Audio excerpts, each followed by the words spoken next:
છું પ્રેરણા આપ જોઈ રહ્યા છો ઇન્ડિયા ન્યૂઝ ગુજરાતના મહત્વના સમાચારની શરૂઆત કરીએ એક મહત્વના સમાચારથી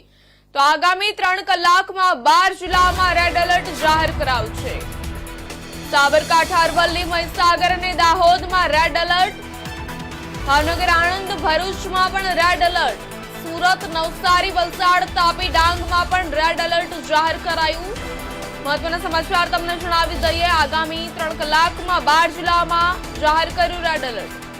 જેમાં સાબરકાંઠા અરવલ્લી મહીસાગર અને દાહોદમાં રેડ એલર્ટ ભાવનગર આણંદ ભરૂચમાં પણ જાહેર કરાયું છે રેડ એલર્ટ સુરત નવસારી વલસાડ તાપી ડાંગમાં પણ રેડ એલર્ટ જાહેર કરવામાં આવ્યું